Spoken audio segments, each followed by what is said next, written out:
الحمد لله رب العالمين والعاقبة للمتقين والصلاة والسلام على سيد الأنبياء والمرسلين وعلى آله الطيبين الطاهرين وأصحابه الهادين المهديين وأولياء أمته وعلماء ملته وسائر أمته أجمعين.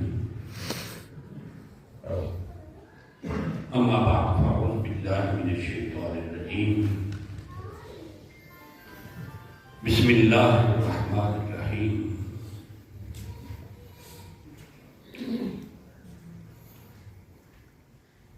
يا أيها الذين آمنوا كتب عليكم الصيام كما كتب على الذين من قبلكم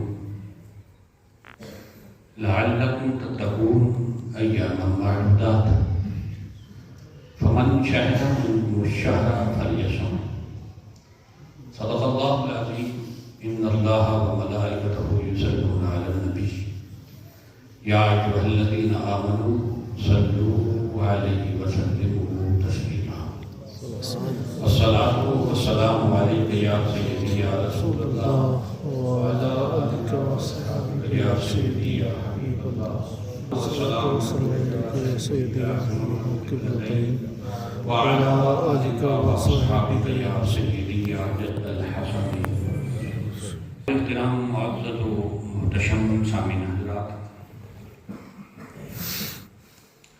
شعبان المعظم کا آخری جمعہ المبارک ہے اور رمضان المبارک کی پرنور باسعادت گھڑیوں کے ہم بالکل قریب ہیں. رب ذوالجلال ہمیں اس ماہ مقدس کے تقاضوں کے مطابق اس کا احترام کرنے کی توفیق عطا فرمائے.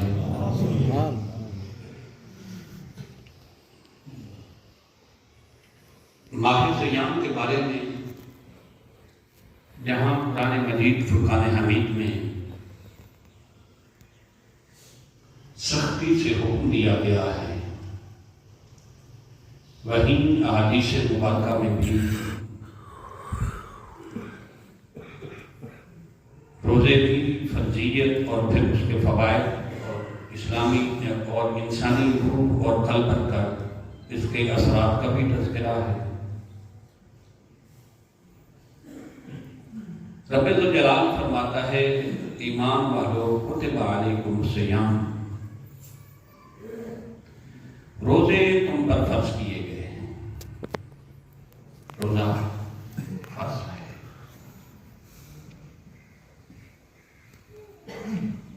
اور فرض جو ہے اس کا منکر کافر ہوتا ہے اور نہ بجا لانے والا فاسق اور فاجر ہوتا ہے. یہ ایک شرعی اتھینٹک اصول ہے کہ جو چیز نص قطعی سے قرآن مجید فرقان حمید سے ثابت ہو، کوئی کلمہ کو اس کا انکار کرے تو وہ دائرہ اسلام سے خارج ہو جاتا ہے. رمضان المبارک کے روزے اہل اسلام پر ہر کلمہ کو انسان پر فرض ہیں، سوائے شرعی عذر کے. یعنی اگر بالکل اس طرح بیمار ہے کہ روزہ نہیں رکھ سکتا،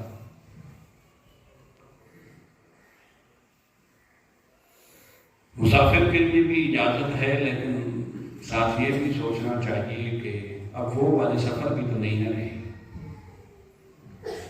اس دور میں سفر پیدل ہوتے تھے، گرمیوں کے سفر پھر زیادہ تر لوگ پیدل سفر کرنا یا گھوڑے پر سفر کرنا یا اس طرح کسی جانور پر سفر جو ہوتا تھا، اس وقت سفر مشکلات ہوتے تھے اور سخت گرمی میں سفر کرنا مشکل ہوتا تھا، اس لیے اجازت مل گئی. شریعت اسلامیہ میں اب بھی مسافر کے لیے روزے کی اجازت ہے، مگر اس طرح اجازت نہیں کہ اگر روزہ چھوڑ دیا تو پھر بالکل رکھنا بھی نہیں ہے. اس صورت میں اجازت ہے کہ اگر رمضان مبارک کا روزہ قضا ہو گیا تو بعد میں رکھے گا، لیکن ساتھ یہ بھی ہے کہ اگر بعد میں رکھا تو اس کا اجر و ثواب وہ نہیں ملے گا جو رمضان میں رکھا ہے۔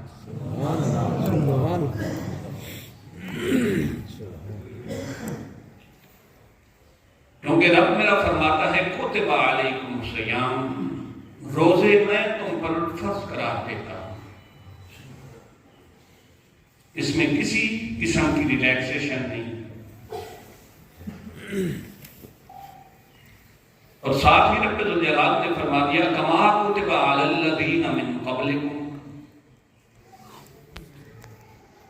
یہ کوئی صرف امت محمدیہ پر فرض نہیں تھے، بلکہ یہ ایک ایسی عبادت ہے جو آدم علیہ السلام سے لے کر آقا علیہ السلام کے دور اقدس پر ہر امت پر فرض نہیں، یعنی اس کی اہمیت کا اندازہ لگائیں کہ جب سے کائنات تخلیق ہوئی ہے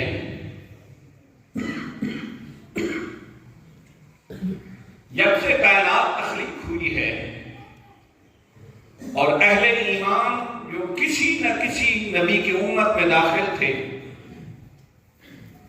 انہیں کسی نہ کسی صورت میں روزہ رکھنا پڑا ہے اور ان پر فرض ہوا ہے۔ کسی امت نے پورا سال روزے رکھنے، اس طرح کے ایک دن روزہ اور ایک دن چھٹی، کسی امت پر 6 مہینے فرض تھے اور 6 مہینے چھٹی، پھر کسی امت پر ہر مہینے 3 روزے فرض تھے۔ تو اس طرح مختلف اوقات میں اور مختلف ادوار میں روزہ فرض رہا ہے، کسی بھی صورت میں کسی امت کو اس سے خارج نہیں کیا۔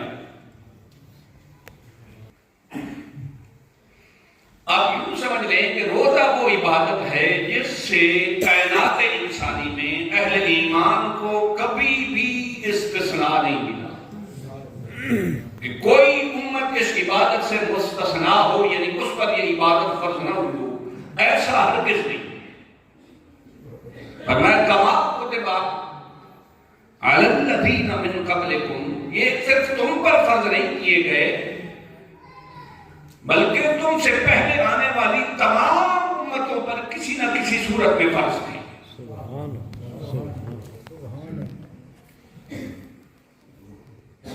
اور اس سے مقصد کیا ہے؟ بڑی خوبصورت بات ہے، فرمایا لعلکم تتقون، روزے رکھنے کا صرف اور صرف مقصد یہ ہے کہ تمہاری روح پاکیزہ ہو جائے، تمہارا باطن پاک ہو جائے۔ یہ سال میں 1 مہینے کی پریکٹس اس لیے ہے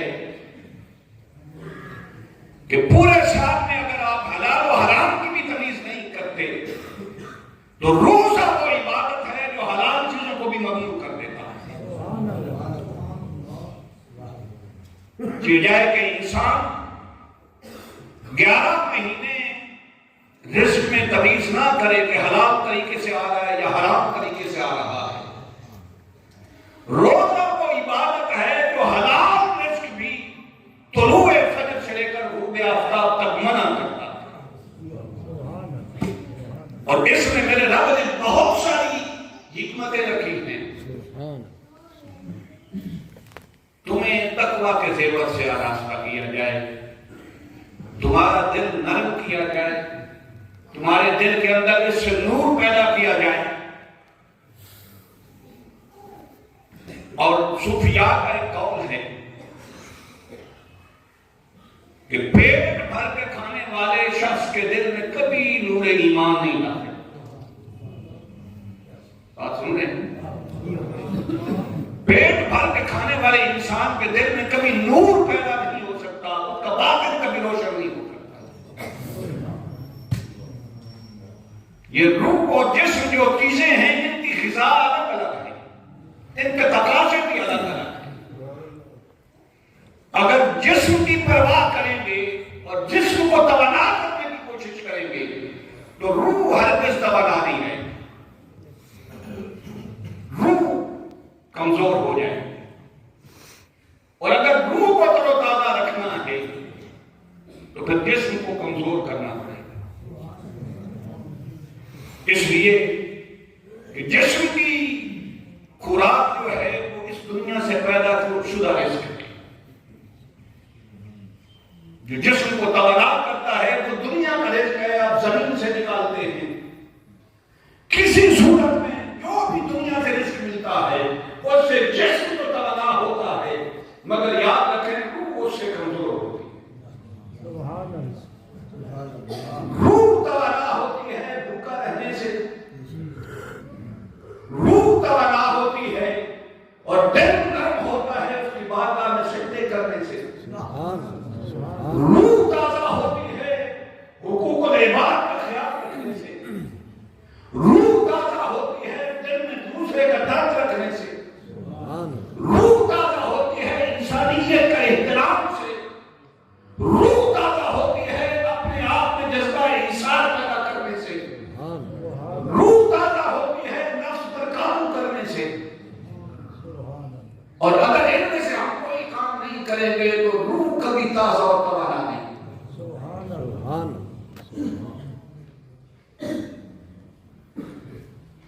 شیخ سعدی رحمۃ اللہ تعالیٰ علیہ نے ایک جملہ ارشاد فرمایا ہے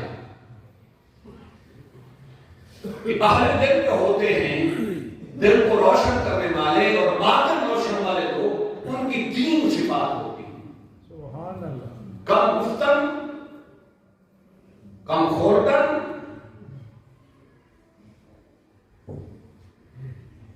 ایک یہ ہے کہ وہ کم بولے، کم بولے۔ حضور غوث اعظم رضی اللہ تعالیٰ عنہ کا ایک فرمان مجھے یاد آ رہا ہے کہ کم گفتن یعنی کم بولنے والا شخص کون ہوتا ہے؟ آپ نے ایک مثال ارشاد فرمائی، فرمایا جس برتن میں ظرف میں جتنا کچھ ہوگا اتنی کم اس میں آواز ہوگی، اور جو برتن جتنا اندر سے خالی ہوگا اتنی زیادہ آواز اس سے نکلے گی۔ اس لیے اللہ کا نور جس دل میں جتنا زیادہ ہو وہ شخص اتنا بڑا کم وہ ہوگا۔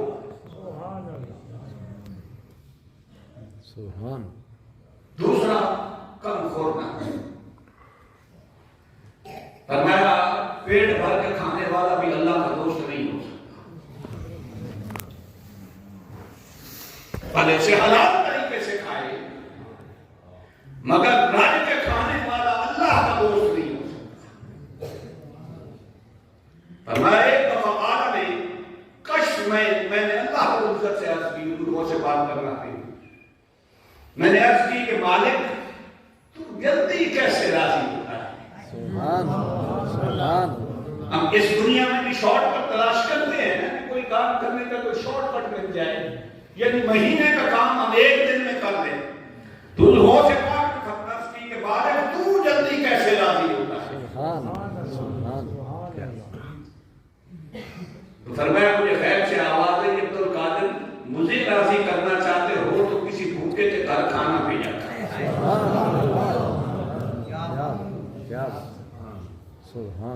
دیکھیے ہم رمضان میں عبادت کا بھی اہتمام کریں گے، تراویح پڑھیں گے، نمازیں پڑھیں گے، قرآن کی تلاوت کریں گے، سب کچھ کریں گے، مگر وہ غریب بھوکے پڑوسی کا ہمیں کبھی خیال نہیں آئے گا۔ وہ نام شمینہ لوگ جنہیں ایک وقت کا ملتا ہے ایک وقت کا کھانے کا نہیں ملتا، یقین کرو خدا کی قسم ان کے لیے روزہ رکھنا آسان ہے۔ جس نے 11 مہینے اسی پریکٹس میں گزارے اس کے لیے ایک مہینہ کون سا مشکل ہے؟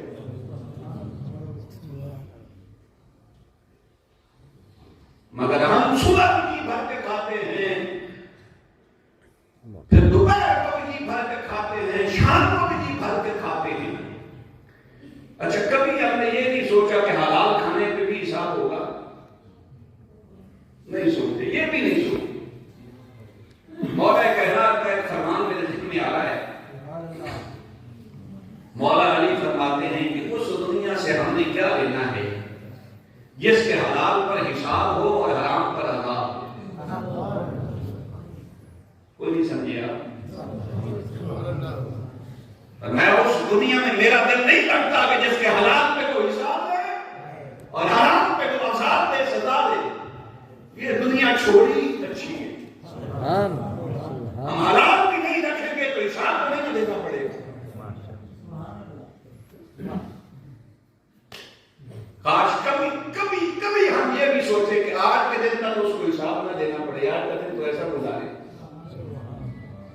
دن تک اس کو 80 سال نہ دینا پڑے.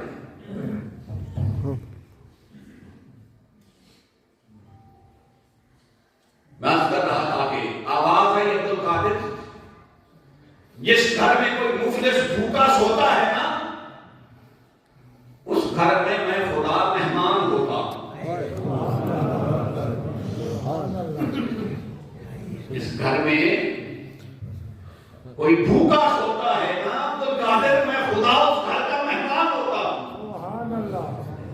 کیا مطلب کہ اگر کھانا دینا ہے تو اس کے گھر والے پہ احسان مت سمجھنا، یہ کھانا تو مجھے بھیج رہا ہے، اس بندے کو نہیں بھیج رہا.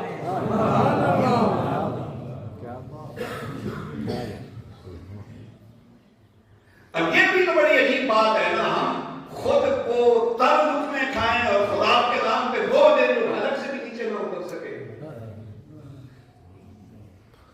یہ بھی تو ہماری ممکن ہے نا، خدا کے نام پر وہ لقمہ دے کے جو چبایا ہی نہ جا سکے، حلق سے بھی نیچے نہ اتر سکے.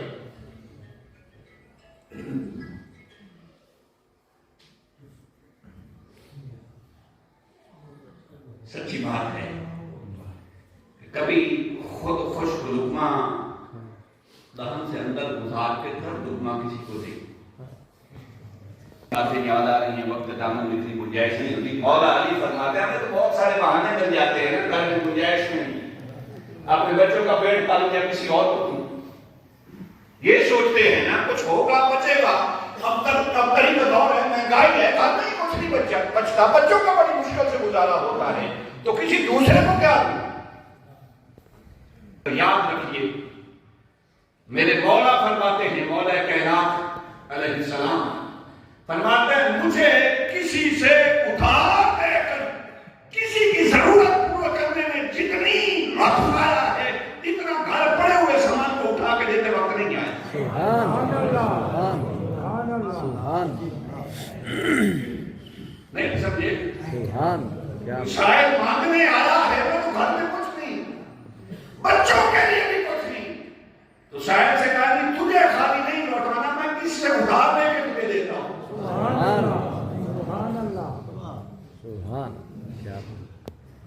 تو فرماتے خدا کے نام پر جتنا مجھے لطف ادھار اٹھا کے دینے میں آیا ہے، اتنا گھر میں بڑی ہوئی چیز دیتے وقت نہیں آیا.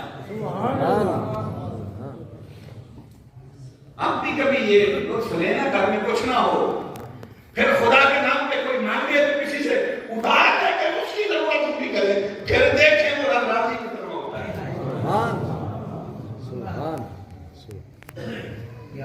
ہماری تو اپنی ضروریات نہیں پوری ہوتی تو ہم نے اپنے سر پہ چڑھا رکھی.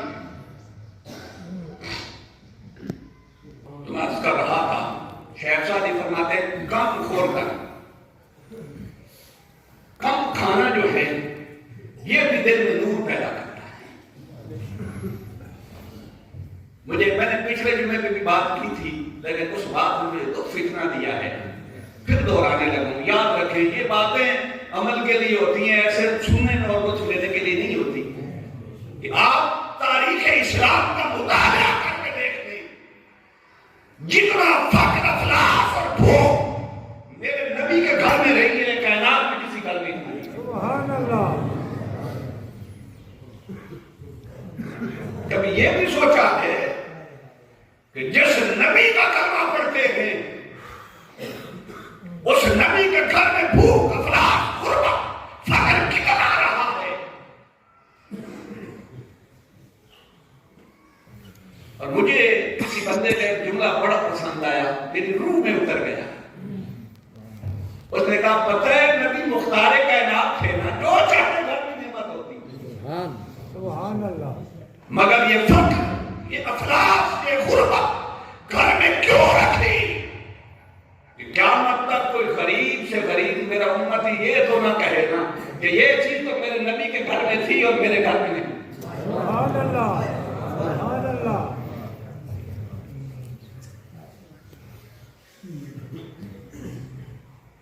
آئیڈیل رسول اللہ کا گھر بنائیں، اپنے اڑوسی پڑوسی اور اپنے رشتہ دار اور تگڑے لوگ نا آئیڈیل بنائیں.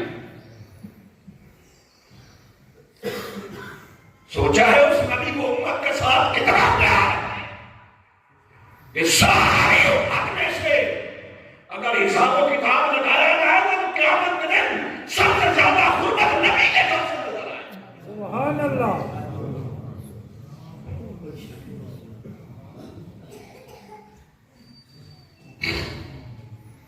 ہم رزق کے پیچھے بھاگتے ہیں. میرے نبی نے ایسے تو نہیں فرمایا کہ قیامت کے دن میں بھوکوں کے ساتھ کھڑا ہوں گا, غریبوں کے ساتھ کھڑا ہوں گا, مفلسوں اور فقیروں کے ساتھ کھڑا ہوں گا. یہ غربت کو احساس حاصل ہے, یہ بھوک کو احساس حاصل ہے, یہ افلاس کو احساس حاصل ہے, یہ فقر کو احساس حاصل ہے کہ کتنے بھوکے ہوں گے, مفلس ہوں گے, میرے نبی ان کی قطار میں قیامت کے دن کھڑے ہوں گے. سبحان اللہ. ہاں, مالداروں کی سفارت ہوگی.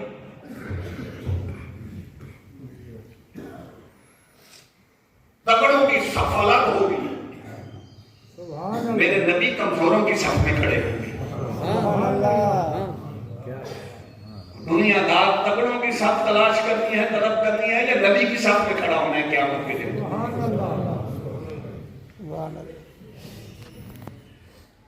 سچی بات ہے یار, میں خود بے عمل آدمی ہوں, لیکن خدا کے لیے کبھی نہ کبھی اپنے اوپر غربت طاری کیا کریں. گھر میں پڑا بھی ہوگا تو کسی کو اٹھا کے دیا کرے, دے دیا کرے, نہ کھایا. سبحان اللہ. اور کبھی ایسا کام کر کے دیکھنا کہ گھر میں پڑا ہے, خود نہیں نہ کھایا, کسی کو اٹھا کے دیا ہے, پھر وہ کیفیت اور لذت ہے اسے محسوس کرنا اور پھر فیصلہ کرنا کہ دین میں تقسیم کرنے کے لیے ہے یا اپنے کھانے کے لیے. سبحان اللہ. سبحان اللہ.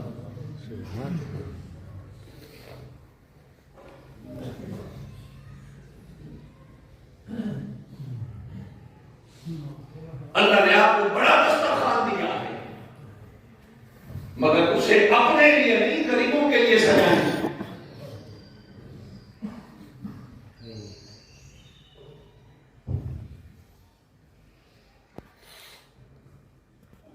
حضرت امام جعفر صادق علیہ السلام سے ایک دفعہ حضرت شقیق بلخی کی ملاقات ہوئی.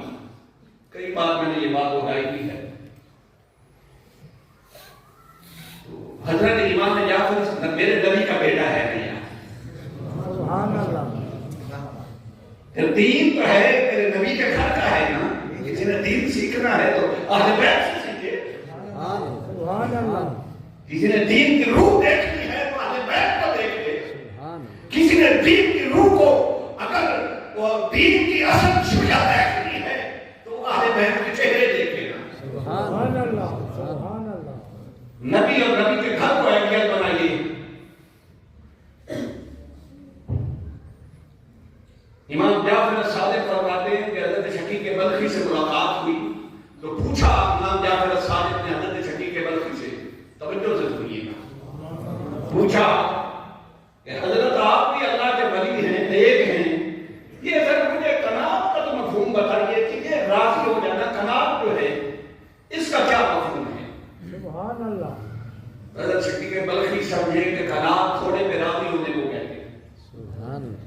ہم بھی یہی سمجھتے ہیں کہ تھوڑی چیز مل جائے, تھوڑی نعمت مل جائے اور اس پہ بندہ اللہ پہ راضی ہو جائے تو یہ قناعت ہے. سبحان اللہ. ایسا ہے, ہم بھی یہی سمجھتے ہیں اور یہ بھی بڑا سمجھتے ہیں, سمجھ کرتے ہیں کہ اگر تھوڑا مل گیا, راضی ہو گیا تو اللہ پہ رحم کر دیا. سبحان اللہ. جب امام جعفر صادق نے حضرت شقیق بلخی سے پوچھا تو انہوں نے عرض کی, حضرت آپ سید سادات ہیں, میرے نبی کے نواسے ہیں, بیٹے ہیں, آپ سے بڑھ کر قناعت کون جانتا ہے جن کے گھر میں ہمیشہ فقر اور فاقے رہے. سبحان اللہ.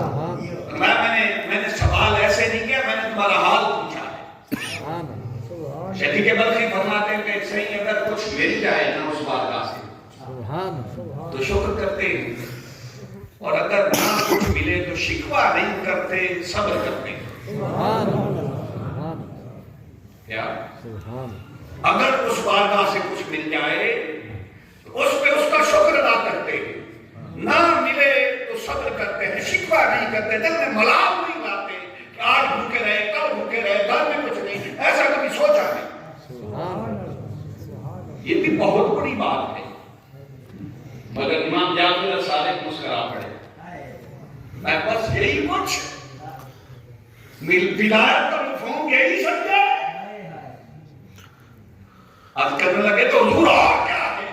مسکرایا فرمایا یہ حال تو مدینے کے کتوں کا ہے. اگر انہیں کوئی لقمہ ڈال دے تو کھا لیتے ہیں, اگر نہ ڈالے تو مدینہ چھوڑ کے نہیں جاتے. یہ انسانیت کی معراج نہیں, نہ یہ ولایت کا مقام ہے. سبحان اللہ. یہ بات تو میری نبی کی گلیوں کے کتے بھی جانتے ہیں. سبحان اللہ. سبحان. تو آج بھی پھر انسانیت کا تقاضا کیا ہے؟ فرمایا ہمارا تو رسول اللہ سے لے کر آج تک یہ گھر میں طریقہ ہے کہ کچھ مل جائے تو سارا تقسیم کر دیتے ہیں, اور اگر کچھ نہ ملے تو اس کا شکر ادا کرتے کہ نہیں نہ ملا تو پوچھے گا بھی نہیں.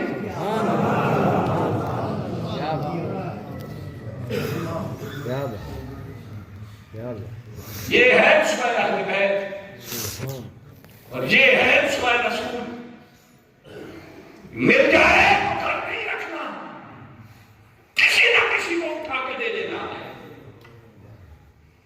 اور اگر نہ ملے نا تو بڑے خوش ہیں, بڑے راضی ہیں اس پہ. نہیں رکھے جان کو تو کل پوچھے گا بھی نہیں نا مجھے دیا تھا تو کیسے استعمال. سبحان اللہ.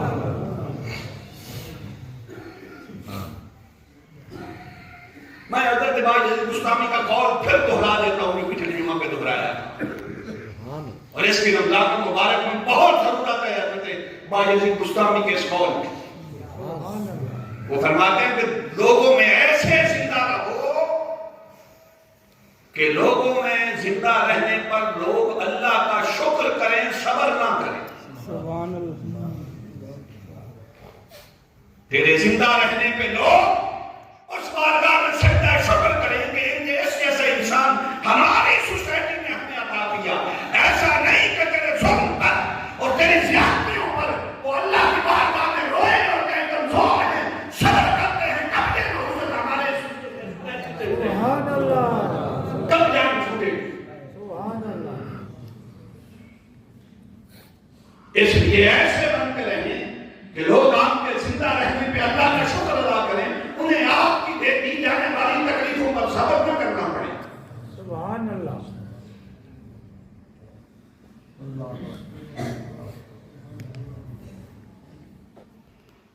رمضان صرف بھوکے رہنے کا نام نہیں کہ سارا دن کچھ نہیں کھانا, شام کو جو دسترخوان پہ آیا نہیں, دل روشن نہیں ہوتا, باطن نور نہیں پیدا ہوتا, انسانیت کی معراج سے محروم رہیں گے.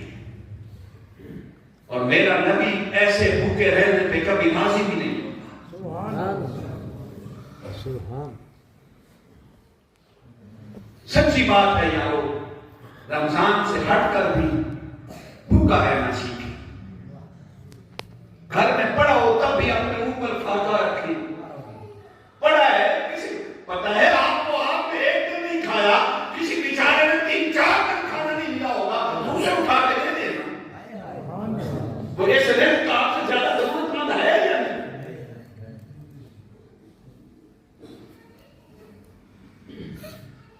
رمضان کا روزہ ہمیں ایثار کا سبق دیتا ہے. خود مفلس رہیں, یا سچی بات یہ ہے کہ ہم اس دنیا میں رہنے والے لوگ ہم اپنے آپ کو تکڑا کرنے کی کوشش کرتے ہیں, دوسرے کو پچھاڑنے کی کوشش کرتے ہیں, اسے دبانے اور کمزور کرنے کی کوشش کرتے ہیں. سوسائٹی میں یہ اصول اور رواج بن گیا ہے. اسلام کی روح ہمیں یہ سبق نہیں دیتی, نہ اسلام کا یہ سبق ہے. اسلام کو کہتا ہے خود دوسروں کے سامنے کمزور کر کے رہو. سبحان اللہ. تمہیں دیکھ کر غریب راستہ نہ بدل جائے کہ کسی مصیبت سے سامنا ہو جائے.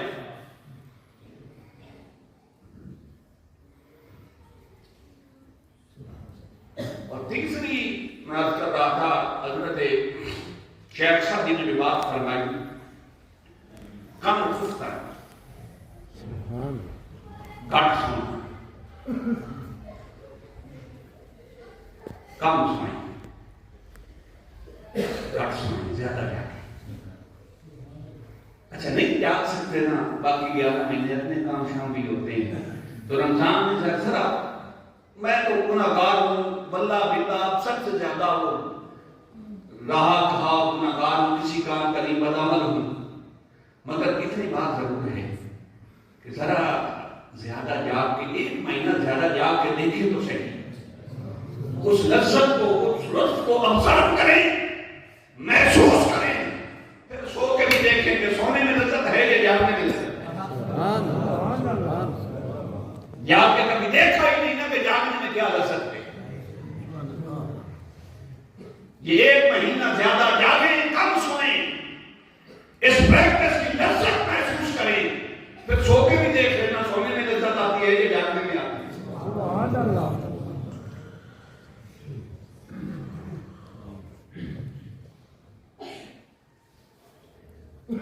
رات کو اسے منائیں جاگ کے, دن کو جاگ کے بندوں کو راضی کریں. بہت سارے لوگوں کی نظر رمضان پہ ہوگی کہ کسی کو تو میرے گھر پہ بھی آئے گا نا 10 11 مہینے بھوکا رہا ہے, تو کوئی تو مجھے بھی لقمہ دینے آئے.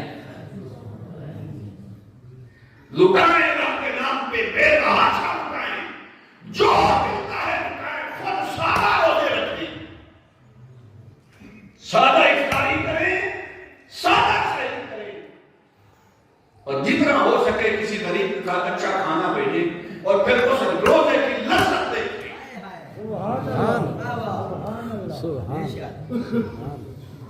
کم کھا کے سادہ کھا کے روزے میں کیا لذت دی ہے, اور پھر اپنا حصہ جو آپ کا حلال پیش کا ہے وہ کسی کو دیکھیں اسے کھاتے ہوئے آپ کو کتنی لذت آئے. سبحان اللہ. سبحان اللہ.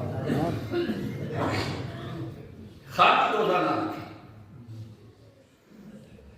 روح کو تازہ کریں, اور روح تازہ ہوتی ہے دوسرے کی ہمدردی سے, دوسروں سے احسان سے, دوسروں پر قربانی سے, دوسروں کے حقوق کا خیال رکھنے سے. یہ 1 مہینہ پریکٹس کر کے دیکھیں نا, لذت ہے تو اپنی بندی کی زندگی گزار لیجیے. تو کیفیت لذت میرے رب کی عنایت ہے, اگر وہ عطا کر دے تو پھر شاید اس لذت کو آپ زندگی بھر نہ چھوڑ سکیں. سبحان اللہ. سبحان. اور اگر بدقسمتی سے رمضان میں بھی وہ لذت نصیب نہ ہوئی, پھر کوئی پتہ نہیں ہے رمضان کا روزہ آپ نے رکھا ہے یا نہیں رکھا ہے, برابر ہے, چھوڑے اس بات.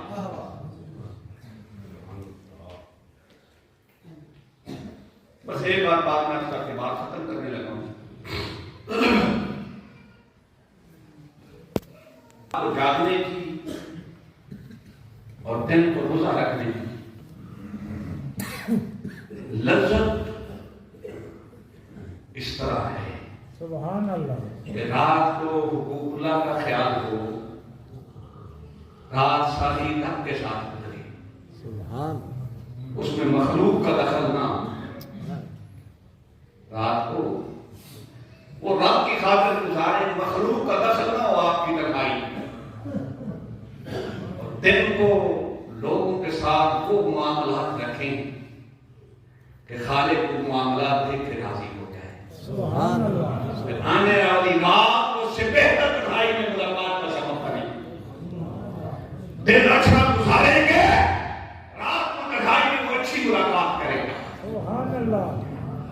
اور اگر دن کو حقوق و عبادت کا خیال نہیں رکھتے, کسی کے لیے غریب پرور نہیں بنتے, کسی کے لیے آپ سکھ والے, کسی کو سکھ دینے والے, کسی کو آرام دینے والے, کسی کے لیے آپ راحت کا سبب, کسی کے لیے سکون کا سبب, کسی کی دعا اگر آپ نہیں لے سکتے تو رب راضی نہیں ہوگا.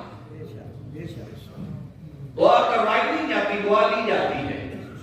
کسی ایک کے ساتھ تو ارادہ کر کے ایسا کسی ایک کے ساتھ سلوک کریں کہ وہ ہمیشہ آپ کو اپنی دعاؤں میں یاد رکھے کہ مالک اس نے مجھے راضی رکھا ہے, تو اسے راضی رکھا. اگر بندہ آپ کے لیے اس کی رضا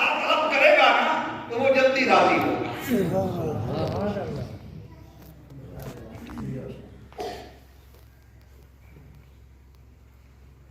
روزے صحابہ والے رکھیں، وہ روزے اہل بیت والے رکھیں، روزے آقا علیہ الصلوۃ والسلام والے رکھیں، یہ مرغن نظام والے روزے جو ہیں نا، اللہ اس سے کچھ حاصل نہیں۔ سارا دن یہ سوچتے رہنا کہ شام کی افطاری کس سے کرنی ہے، اور شام کو پھر یہ اہتمام کرنا کہ سحری کے لیے کوئی چیز رہ نہ جائے، یہ روزے کی روح کے خلاف ہے۔ اب صحابہ کی زندگی کا مطالعہ کریں اور اہل بیت کرام کی زندگیوں کو پڑھیں۔ رب کعبہ کی قسم، اگر روزہ خالی پیٹ سے رکھا ہے تو شام کو افطاری کا سوچنا بھی کہ کیسے کرنی ہے، یہ روزے کی روح کے منافی سمجھتے ہیں۔ سارا دن روزہ رکھا، شام تک یہ خیال بھی نہیں آیا کہ افطاری میں کوئی چیز ہو گئی ہے۔ سبحان اللہ نہیں سوچا دسترخوان خالی ہے، بس اس کے لیے بھوکا رہنا، اس کے لیے بھوکا رہنا سیکھیں، اس کے لیے جاگنا سیکھیں، اسے راضی کرنا سیکھیں۔ یہ ساری نعمتیں جو ہیں، یہ ان کی کیپیسٹی، دنیا کی نعمتوں کی کیپیسٹی آخرت کی نعمتوں سے بہت کم ہے۔ اعلیٰ چیز کا سودا کریں، دل کرتا ہے نا دنیا میں کہ کوئی اچھی چیز دی جائے، تو اعلیٰ چیز کا سودا کریں، دنیا کوئی چیز نہیں ہے۔ رمضان المبارک کا مہینہ ہے تو آخرت کی نعمتیں بہت اعلیٰ ہیں دنیا کی نعمتوں سے۔ سبحان اللہ اس ایک مہینے کے لیے دنیا کو خیر بات کہتے آخرت کی کمائی شروع کریں۔ سبحان اللہ اور یہ صلحائے امت کا قول میں کئی دفعہ عرض کر چکا ہوں کہ دنیا سے جتنا حصہ چھوڑیں گے آخرت میں اتنا زیادہ حصہ ملے گا۔ سبحان اللہ اپنا جائز حصہ، حلال کمائی جتنی چھوڑیں گے آخرت میں اتنا حصہ زیادہ ملے گا۔ بھائی اگر یہ نبی سودا کرتے ہیں کہ میں دنیا چھوڑ رہا ہوں آخرت کے لیے، سبحان اللہ میں دنیا کا سودا آخرت سے کرتا ہوں، تو ہم کیوں آخرت کا سودا دنیا سے کریں؟ سبحان اللہ سبحان وہاں آخرت کا بازار بنے گا، دنیا کی ساری چیزیں نہیں رہ جائیں گی، تو کچھ ادھار چھوڑ کے جائیں جو وہاں جا کے مانگ سکیں۔ سبحان اللہ یہ چیز چھوڑی تھی اس کے لیے، یہ چیز چھوڑی تھی آخرت کی اس نعمت کے لیے، کم سوئے تھے، کم کھایا تھا، لوگوں کے ساتھ اچھا کیا تھا، لوگ راضی تھے، گھر میں فاقے رہتے تھے، لوگوں میں تقسیم کیا تھا، تو ساتھ نعمتیں آپ کی۔ سبحان اللہ اور اگر کسی کا حصہ کھا کے جائیں گے نا تو اللہ کی قسم وہاں دینا بڑا مشکل ہے۔ میرا رب فرماتا ہے یوم یفر المرء من اخیہ وامہ وابیہ وصاحبتہ وبنیہ،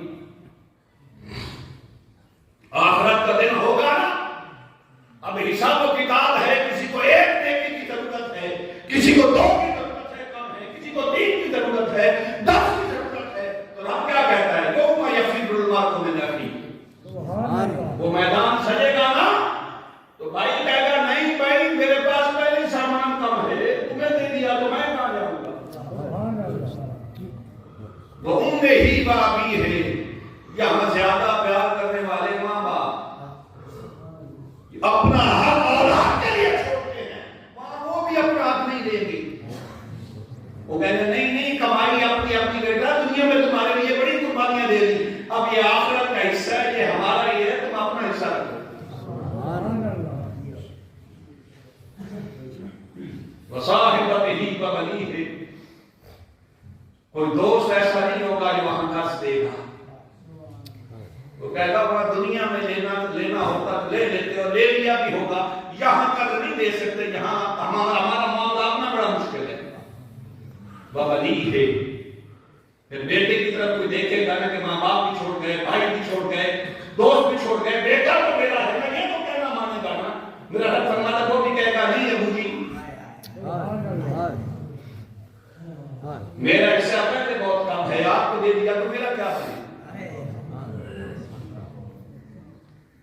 اس لیے وہاں انڈیپینڈنٹ کام ہوگا،